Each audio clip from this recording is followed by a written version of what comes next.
Ça fait cette année 30 ans que je suis marié avec mon épouse Lynn. Nous avons 4 enfants qui sont tous impliqués dans la louange, dans le service du Seigneur.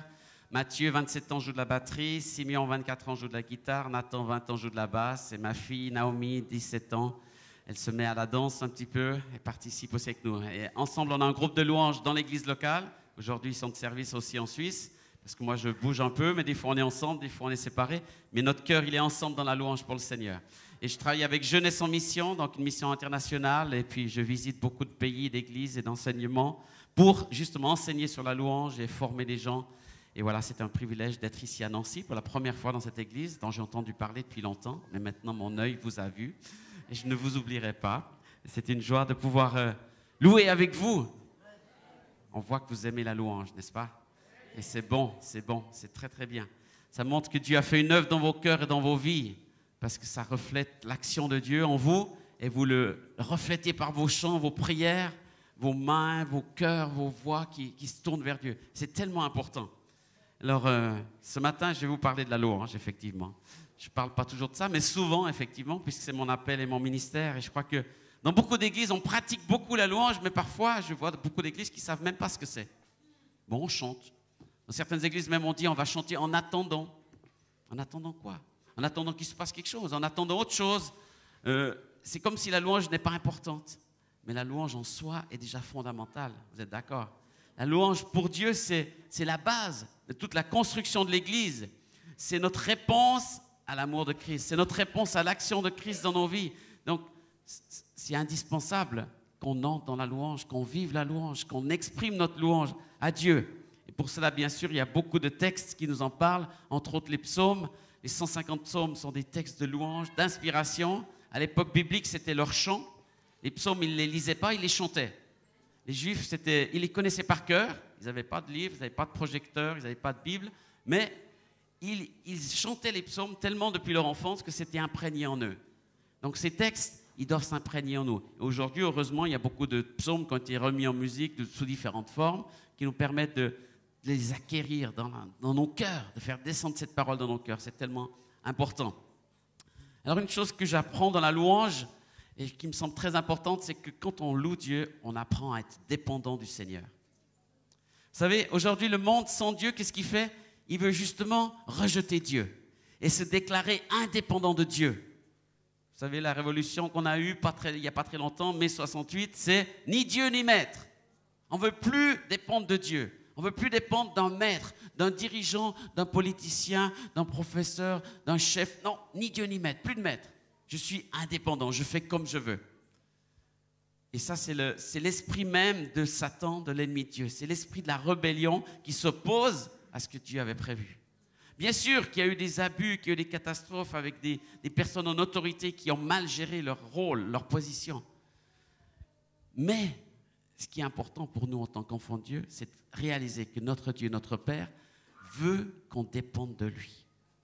Mais Dieu, c'est un tellement bon Dieu qu'il ne va pas nous obliger à dépendre de lui. Et c'est ça toute la différence avec l'ennemi. L'ennemi, lui, il cherche à nous attirer, à nous prendre et à nous rendre esclaves. Il cherche à nous dominer, à nous contrôler, alors que notre Dieu ne veut jamais nous contrôler. Et c'est pour ça que si nous, on est des serviteurs de l'Éternel, si on est des adorateurs de Dieu, on ne va pas être des gens qui contrôlons, mais on va être des gens remplis d'amour.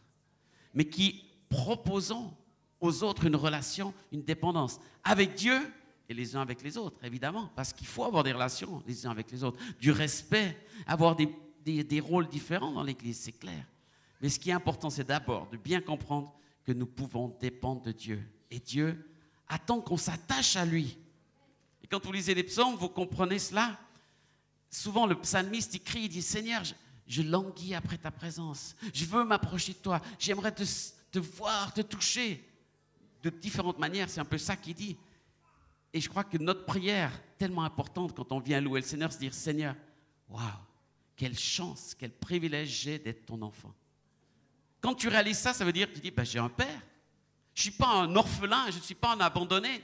Et la Bible parle des orphelins et des abandonnés. Elle dit, même si tu étais abandonné, même si ton père et ta mère t'abandonnaient, même si tu ne connaissais pas ton père et ta mère, même si les hommes t'ont rejeté, moi, je ne t'abandonnerai pas. Moi, je ne te laisse pas orphelin. Moi, je m'accroche à toi. Moi, je te tends ma main.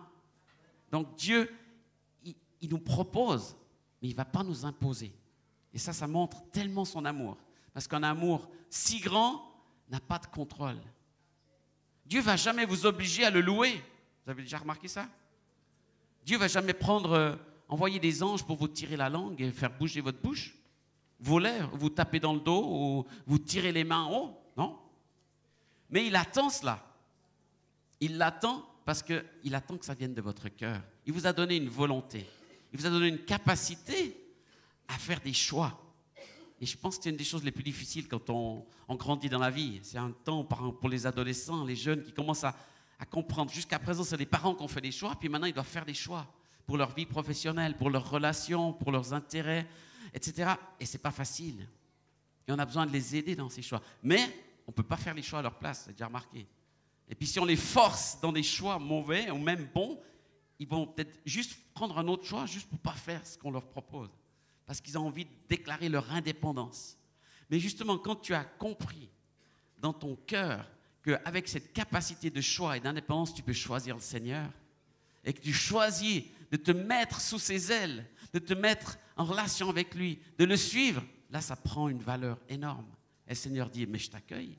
Bien sûr que je t'accueille. Je ne vais pas te rejeter. Le Seigneur ne nous fait pas la tête, parce qu'on l'a rejeté des fois pendant quelques mois, quelques années, certains pendant de nombreuses années. Dieu pourrait dire, ah, mais quand même, hein, depuis le temps que je t'attends, c'est le moment que tu viennes, bon, tu vas faire pénitence pendant 3 ans, puis on verra après. Hein? Dieu n'est pas comme ça. Dieu dit, maintenant tu reviens, et viens tout de suite. Viens dans ma maison, je t'accueille. Donc, on a besoin de s'accrocher à Dieu. Parce que Dieu, il est toujours ouvert, 24 heures sur 24. C'est incroyable, ça. C'est incroyable. Dieu est toujours accueillant. Dieu est prêt pour nous accueillir. Et prêt pour recevoir notre louange. Des fois, on met du temps à se réveiller à cet esprit de louange. Des fois, on se laisse imprégner par l'esprit du monde, on arrête, on abandonne. Tout à coup, on se réveille, puis on s'y remet. Mais Dieu, il était déjà prêt, attentif à recevoir notre louange. Alors, le psaume 89, versets 16 à 18. Heureux ceux qui savent t'acclamer, Seigneur. C'est simple. Le bonheur est donné à ceux qui savent acclamer le Seigneur. Ce n'est pas juste taper dans les mains. Ce n'est pas juste crier à l'église. Mais vivre, le verset suivant, ils vivent en ta présence accueillante. Vivre dans une acclamation du Seigneur. Vivre dans une louange constante. Vivre dans la demeure de l'Éternel, comme on l'a chanté. Demeurer en Dieu et Dieu demeure en nous. Et ça amène de la joie, ça amène du bonheur. Quand on sait, je sais que mon Rédempteur est vivant, comme disait Job. Quand on sait que Dieu existe, que Dieu est présent, que Dieu nous accompagne, on peut l'acclamer, pas juste à l'église, mais dans chaque occasion. Et ça a des conséquences dans nos vies. Quelqu'un qui adore Dieu, ça porte du fruit dans sa vie. Parce qu'il est posé, il est établi. Je sais que mon Dieu est là. Je sais que mon Dieu m'accompagne. Je sais que Dieu vient avec moi au travail. Je sais que Dieu est avec moi dans ma maison. Je sais que Dieu est avec moi dans ma famille. Et je peux l'acclamer. Donc, je choisis la dépendance de Dieu. Je choisis. Alors que le monde choisit l'indépendance et rejette Dieu, moi, en tant qu'enfant de Dieu, je choisis de dépendre de Dieu. Seigneur, j'ai besoin de toi. Je n'ai pas honte de prier et de dire, Seigneur, j'ai besoin de toi, je ne m'en sors pas tout seul. J'ai besoin de toi aujourd'hui, pour ma vie, pour mes choix, pour mes décisions. Je dépends de toi, Seigneur. Et Dieu aime quand on s'accroche à lui, quand on lui demande de l'aide, quand on lui demande de la force, quand on lui demande son soutien, parce que c'est ce qu'il a envie aussi. Il a envie d'intervenir dans nos vies. Tout comme peut-être des parents disent, mais si seulement mon fils, ma fille venaient me demander conseil, je pourrais l'aider. Mais il est tellement têtu, il est sûr qu'il va y arriver tout seul. Une fois qu'il a fait 3 ou 4 échecs, il va peut-être venir demander conseil à papa, à maman. Et ça, c'est la grande difficulté. Vous savez, en tant que parent, hein, comment c'est difficile. Il dit, non, mais fais pas ça. Tu lui dis 3 fois, mais il va le faire quand même. Alors des fois, tu ne le dis plus, mais tu sais que s'il fait ça, il va avoir des conséquences négatives. Mais bon, en tant que chrétien, on peut prier pour que ces choses n'arrivent pas. Et puis avoir un cœur assez ouvert pour que le dialogue s'installe et qu'on puisse leur parler. Mais Dieu, vous imaginez, Dieu, c'est un père. On est ses enfants. Il connaît nos vies. Et il sait les bons choix ou les mauvais choix. Il attend qu'on lui demande de l'aide. Pour dire, oui, j'ai un bon conseil pour toi. J'ai une bonne solution pour toi. Et entre autres, dans la louange, on s'établit en Dieu, on se connecte à Dieu. Je crois que la louange, c'est la meilleure manière aussi de s'approcher de Dieu. Dire, Seigneur, je t'aime, je te loue, je t'accueille, je te bénis, je te célèbre. Et vous savez, quand on loue Dieu, on regarde vers lui. On regarde dans sa direction. Quelqu'un qui est un adorateur, il a souvent les yeux levés. Comme dit le psaume, je lève les yeux vers les montagnes, d'où me viendra le secours. On regarde dans la direction élevée. Quelqu'un qui est déprimé, qui est découragé, qui est dans le burn-out, il regarde en bas. Il est découragé, il est courbé, il est penché. Il ne voit même pas devant lui, même pas 1 mètre devant lui. Il regarde sa vie, il regarde son nombril, il regarde ses difficultés, il regarde ses problèmes. Quelqu'un qui adore, il change déjà. La posture physique est différente, mais ça reflète aussi ce qu'il y a dans le cœur. Merci beaucoup. Donc, je crois que c'est tellement important qu'on entre dans cette bénédiction de la louange, comme le dit le psaume 89. Heureux ceux qui savent t'acclamer. Ils vivent en ta présence accueillante. Ils se félicitent que tu sois leur Dieu. Tous les jours, ils s'honorent de ta loyauté. C'est toi qui es leur force souveraine. Est-ce que vous pouvez vous féliciter vous-même d'avoir le Seigneur? C'est beau cette expression, n'est-ce pas? Waouh, je m'applaudis moi-même. Ce n'est pas de l'orgueil, mais je me félicite de connaître le Seigneur. Merci Seigneur. Tu es avec moi. J'ai le plus grand Dieu de tous les dieux, le Dieu de l'univers, à mes côtés. Quel privilège incroyable. Et vous savez, ce qui est extraordinaire dans la louange aussi, je trouve, c'est qu'on est tous au même niveau devant Dieu. Ce matin, on est tous au même niveau. On est assis sur des chaises, on se lève, on s'assied, mais on adore Dieu. On n'est pas là à cause d'une position. Il n'y a pas quelqu'un qui dit « Ah, moi, je suis le médecin, moi, je suis le président, moi, je suis le ministre, moi, je suis un sportif, moi, je suis un acteur, moi, je suis un serviteur, moi, je suis une cuisinière. » Peu importe notre profession, notre activité, notre famille, on est tous des enfants de Dieu. Dieu nous met tous au même niveau. Et c'est tellement beau. Et je peux dire que c'est vraiment un privilège d'adorer avec des frères et des sœurs. D'autres sont plus jeunes, d'autres sont plus âgés, d'autres sont des enfants, il y a des garçons, des filles. Certains connaissent le Seigneur depuis des années, d'autres l'ont découvert. Mais on est tous au même niveau. Dieu nous accueille et la louange nous met tous dans les bras du Père. Et ça enlève tellement de choses, ça enlève tous ces critères que la société met pour faire des distances, des différences les uns avec les autres. Dieu nous met ensemble devant lui. Et quel que soit ton rôle, ta position, Dieu, il est au courant. Dieu connaît ta position, mais ce n'est pas à cause de cette position que tu peux te présenter devant Dieu. Tu vois, Seigneur, regarde ma carte de visite. Tu vois, je viens en tant que tel et tel. Non, on vient juste en tant qu'enfant, en tant que créature, homme, femme, créé par Dieu.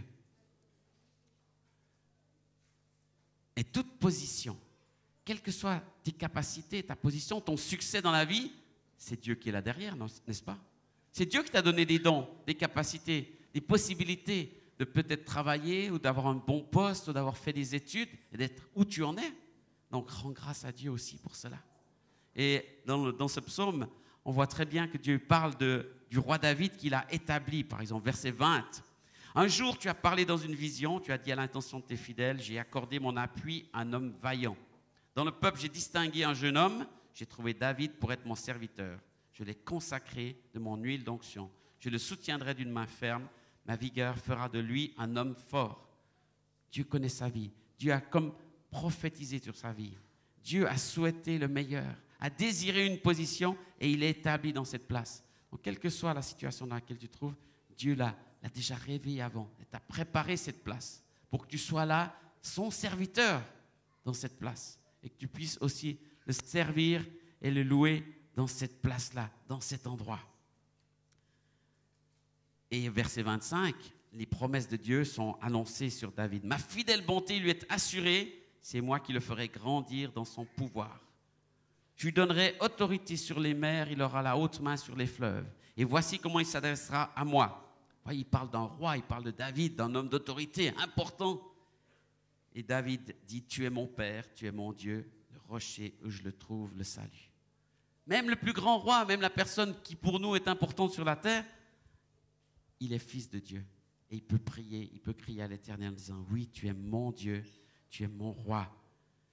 Et c'est extraordinaire de voir ça. Et vous lisez dans 1 Chronique 29, la prière de David. Je ne sais pas si vous avez déjà lu ce texte, j'imagine.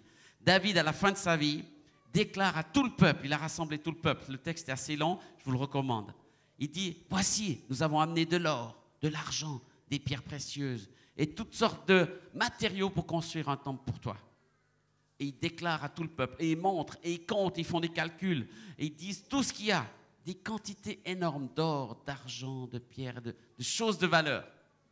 Mais après, David fait cette prière extraordinaire, il dit, je ne suis rien, mon peuple n'est rien. Tout ce que nous l'avons reçu de toi. Voilà un homme qui a compris que tout ce qu'il avait, même son succès, même sa gloire, venait de l'Éternel. Il aurait pu quand même dire, ah, je suis le grand roi David. Voilà tout ce que j'ai fait pendant ces 40 années. Voilà ce que j'ai préparé. Et puis bon, je donne un petit peu à Dieu. Mais non, il dit tout ce que j'ai. Mes succès, mes réussites, ma gloire, ma réputation. Mais tout ça, c'était des cadeaux du Seigneur. Et je redonne tout à Dieu, tout vient de la part de Dieu. Ça, c'est une dépendance totale de Dieu. Et je crois que c'est ça que Dieu veut nous donner aussi, de comprendre, de saisir, qu'on doit apprendre à dépendre complètement de lui dans toutes choses. Dans les choses matérielles, dans les choses physiques, dans les choses émotionnelles, dans les choses spirituelles, dans chaque secteur. Et dans ce psaume aussi, Dieu parle encore de David et il dit au verset 34, « Mais je ne retirerai pas ma bonté, je ne retirerai pas ma fidélité, je ne romprai pas mon engagement. » Ça, c'est une des marques de notre Dieu. Dieu est un Dieu fidèle. Et aujourd'hui, dans notre monde, la fidélité perd vraiment de sa valeur. Que ce soit dans le couple, que ce soit dans les affaires, que ce soit dans le commerce. Hein. Ce n'est plus du tout une valeur, malheureusement. Mais Dieu, lui, heureusement, il a toujours cette valeur comme inscrite dans son cœur, dans ce qu'il est, dans son identité. Il ne peut pas être infidèle, Dieu. Ce n'est pas possible. Donc il reste fidèle et il l'affirme et il le dit. Il le dit, j'ai été fidèle pour David, je serai fidèle pour Israël. Il y a souvent, on a cette référence. Comme je l'ai fait pour David, je le ferai pour la suite. Donc la fidélité, elle dure au travers de générations. C'est extraordinaire, n'est-ce pas? D'avoir un Dieu qui bénit les générations. Ce n'est pas pour rien qu'il dit, il est le Dieu d'Abraham, d'Isaac, de Jacob. 3 générations. Je connais ton père, je connais ton grand-père, je connais ta famille, je sais d'où tu viens. Je les ai bénis. Il y a un chemin qui t'a amené ici et je prends soin de ta vie. Et je vais bénir tes enfants au travers de qui tu es. Ma bénédiction va découler. Donc sois une bénédiction. Donc nous aussi, on est un instrument de louange et notre louange va découler sur les générations suivantes. Si vraiment on reste dans cette dépendance de Dieu, peut-être qu'il y a des périodes, des moments difficiles où ils ne le comprennent pas, ils ne le saisissent pas, mais c'est une promesse de Dieu. Dieu va nous bénir, nous et nos enfants et notre famille, et ça va découler sur les autres. Donc restez accrochés à la fidélité de Dieu et croyez dans sa fidélité. Dieu était fidèle pour Israël, il l'est toujours. Il n'y a pas eu de peuple dans l'histoire de la terre qui a pu reconstruire un pays après 2000 ans d'exil. C'est juste extraordinaire tout ce qui se passe en Israël.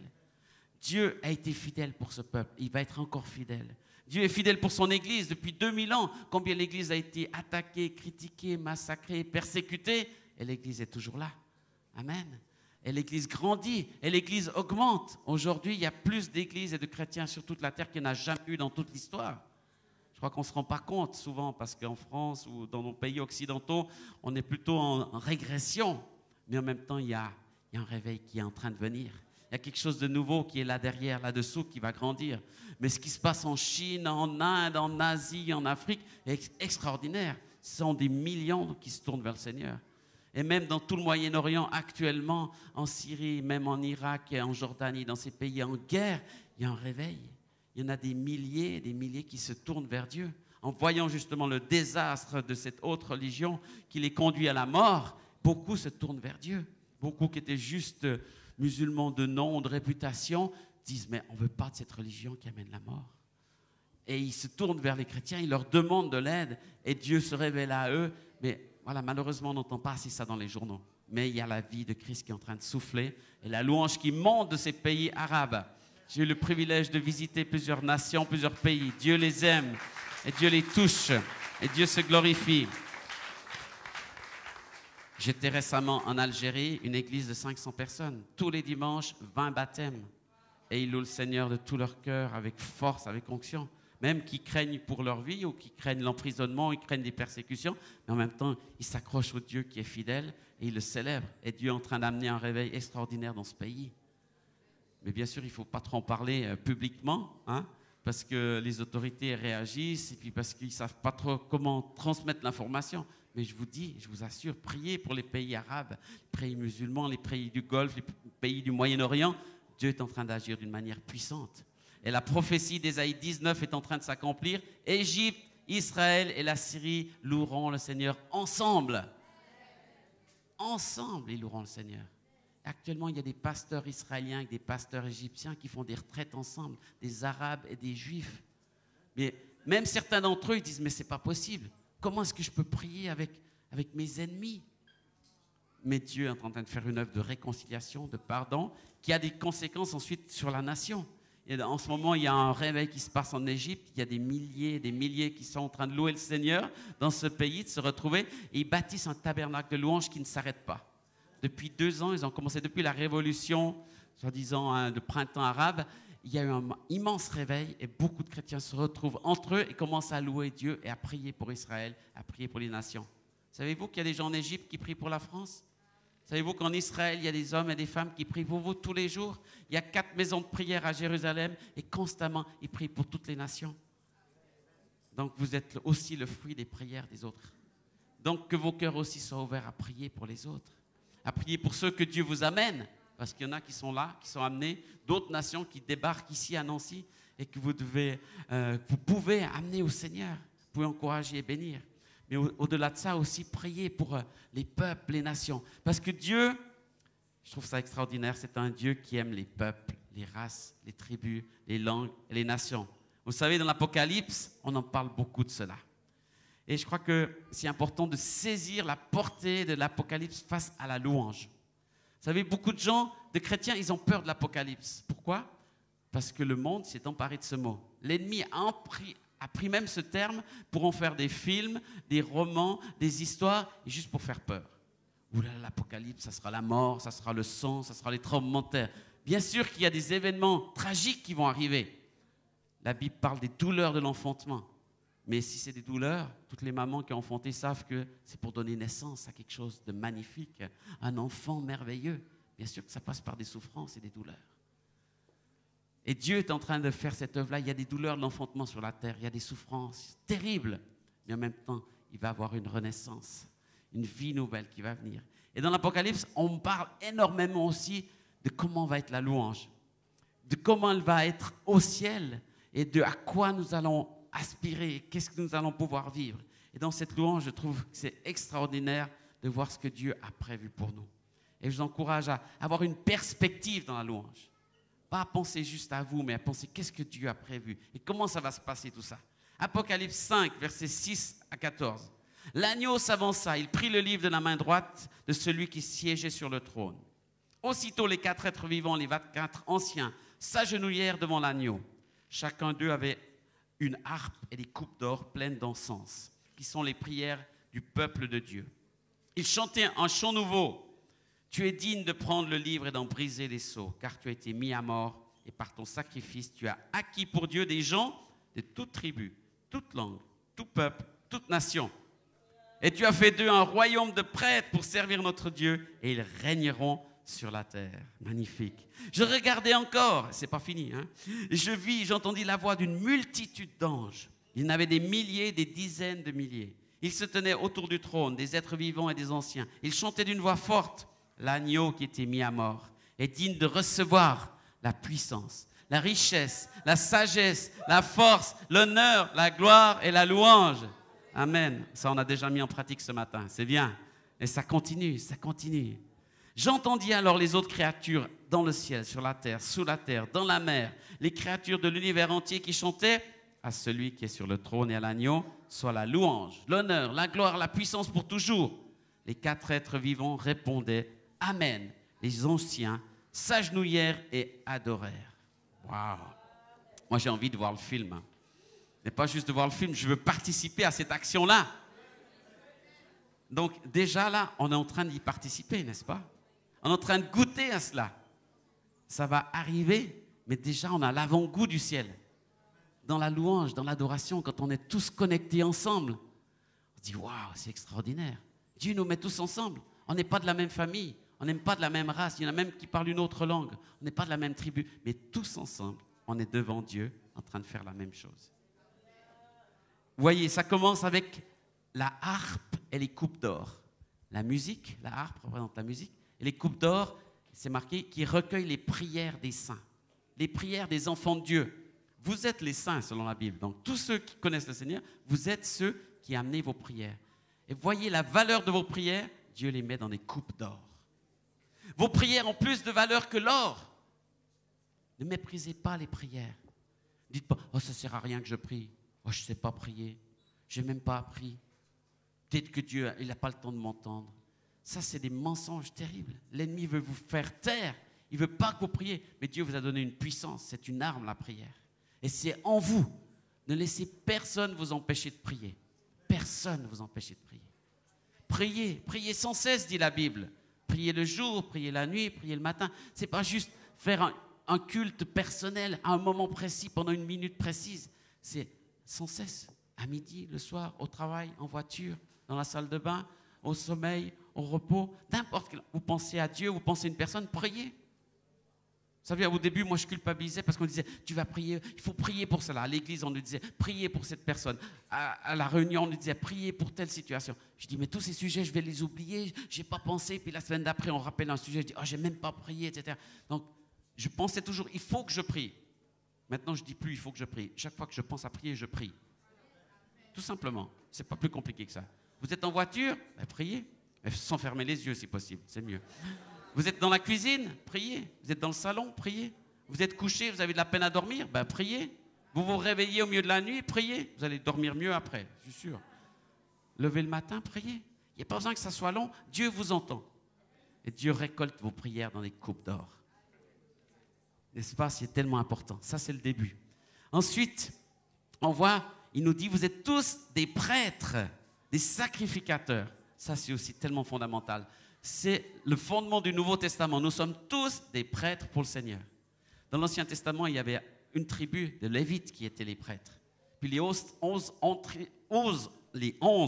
tribus qui profitaient de leur service. Ils les soutenaient, ils les finançaient, ils les aidaient, ils disaient, c'est très bien.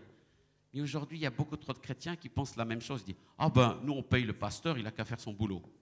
On s'occupe de la louange, ils chantent bien, c'est eux qui font la louange. Et puis nous, on est contents parce qu'on profite, on s'assied, puis ils chantent bien. Mais Dieu ne veut pas ça. Dieu veut que la louange elle aille jusqu'au dernier rang de l'église, jusqu'au fond de la salle, et que chaque personne, qui qu'elle soit son âge, loue le Seigneur. C'est vous qui adorez le Seigneur.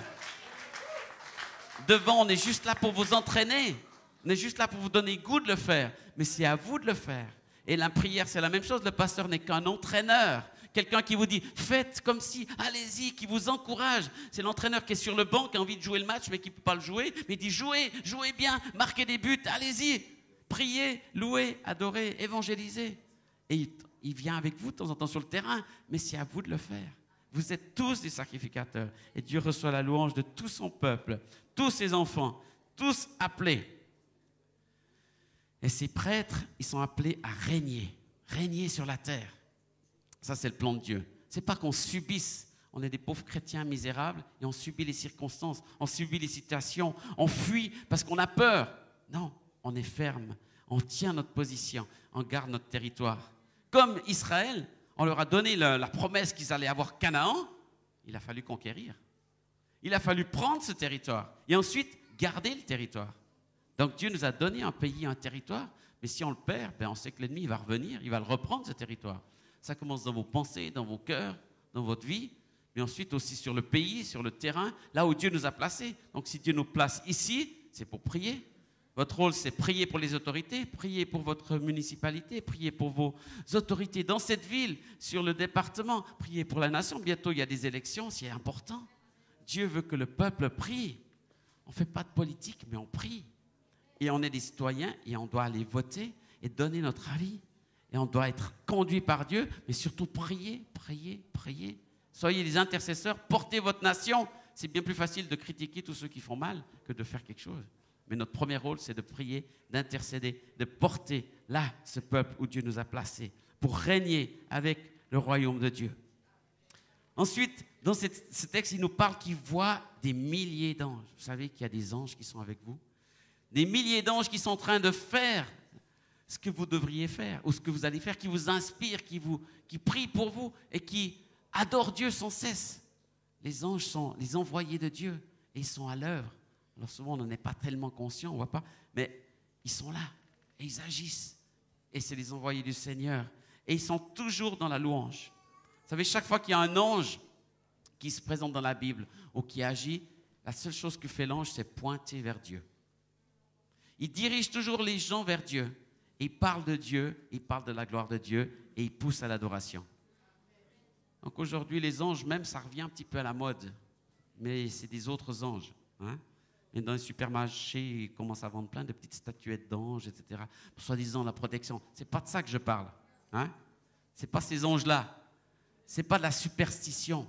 C'est des êtres vivants réels qui nous tournent vers Dieu, qui nous aident à voir Dieu et qui adorent Dieu sans cesse. Donc si vous voyez un ange qui est un ange de Dieu, il va être en train d'adorer ou de vous aider à adorer.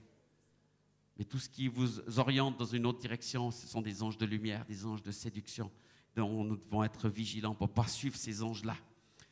Ces créatures chantaient la gloire, la louange, ce qu'on a chanté ce matin, des chants qui donnent gloire, louange à Dieu. Et ce que je trouve extraordinaire, il décrit que devant ce trône, il voit des gens de toute tribu, toute langue, tout peuple, toute nation. Savez-vous que Dieu est pour les nations? Dieu avait créé les Nations Unies bien avant que ça existe. Puis c'est un autre niveau, c'est une vraie unité, ce n'est pas de la politique. Hein?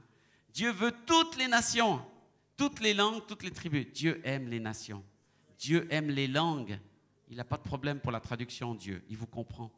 Il aime entendre les autres voix, les autres sons, les autres langues. Dieu n'est pas raciste. C'est tellement bon de savoir ça. Dieu n'est pas raciste. Dieu ne rejette personne pour sa couleur, pour sa langue, pour sa race. Donc nous devons être à l'image de Dieu, accueillants. Accueillez les langues, accueillez les races, accueillez les peuples, accueillez les tribus. C'est sûr que c'est compliqué avec tout le problème migratoire, mais Dieu nous demande d'accueillir pour qu'ils puissent louer avec nous, qu'on puisse louer avec eux. Et Dieu nous permet d'avoir un avant-goût du ciel. Parce que si vous n'aimez pas entendre quelqu'un louer le Seigneur dans une autre langue, vous allez faire comment au ciel? Il n'y aura pas qu'une autre langue, il y aura des milliers d'autres langues qui vont louer le Seigneur. Et on ne va pas louer en anglais seulement au ciel. Hein? Il y aura beaucoup de gens qui vont chanter en anglais, mais on va chanter aussi en français au ciel. Puis on va chanter en arménien, puis on va chanter en arabe, puis on va chanter en italien, puis on va chanter dans tellement de langues. Ça sera extraordinaire. Vous avez déjà loué le Seigneur avec d'autres frères et sœurs, dans d'autres langues, qui chantent? C'est tellement bon, n'est-ce pas? Vous ne comprenez rien, mais c'est bon. Parce que vous voyez leur cœur. Dites, mais, ah bon? Ils sont en train de glorifier Dieu? Je ne comprends rien, mais c'est beau. Ça touche mon cœur, ça touche mon esprit de voir cette louange qui monte d'enfants, de personnes. Donc, ce n'est pas la tête qui adore. Ce n'est pas le raisonnement qui adore. C'est le cœur. C'est une personne qui est donnée à Dieu qui le loue. Donc, ça sera beau. Préparez-vous à adorer avec toutes les langues. Et ils chantaient un chant nouveau. Ah, vous êtes dans une église prophétique, ce n'est pas possible. Qu'un nom pareil. Amen. Ils chantaient un chant nouveau. Yes. Donc, continuez de chanter des chants nouveaux. Dieu n'a jamais fini de donner des chants nouveaux. Il y a toujours des saisons dans la vie où au bout d'un moment, on se dit, bon, c'est bon maintenant, on a eu assez de nouveaux. Mais non, Dieu va donner encore du nouveau. Des nouveaux. Mais c'est toujours la même Bible, c'est toujours le même Dieu, mais il y a des nouveaux chants. Il y a des nouvelles paroles, il y a des nouvelles prophéties, il y a des nouveaux enseignements, mais c'est toujours sur cette parole-là. Parce que Dieu est un Dieu de vie, et la vie, ça évolue. La vie amène la nouveauté. Il y a un enfant qui naît, ben c'est un nouvel être vivant. Il est différent de tous les autres. C'est nouveau. Et puis on est tellement content de voir cet enfant arriver sur la terre.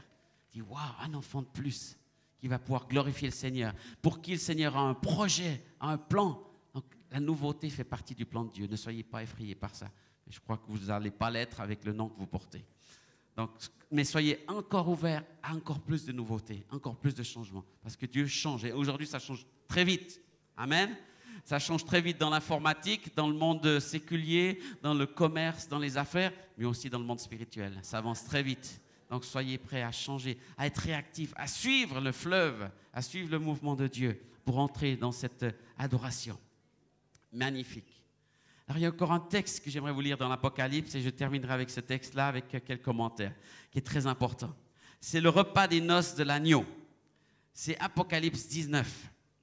On a une description extraordinaire de la louange. Et puis, verset 5. Une voix se fit entendre du trône. Elle disait, louez notre Dieu, vous tous ses serviteurs, vous qui le respectez, les grands comme les petits. Puis j'entendis une voix semblable à celle d'une foule nombreuse. Elle résonnait comme de grandes chutes d'eau, comme de violents coups de tonnerre. Voilà qui était dit, Alléluia, louez le Seigneur, car le Seigneur, notre Dieu Tout-Puissant, a établi son règne.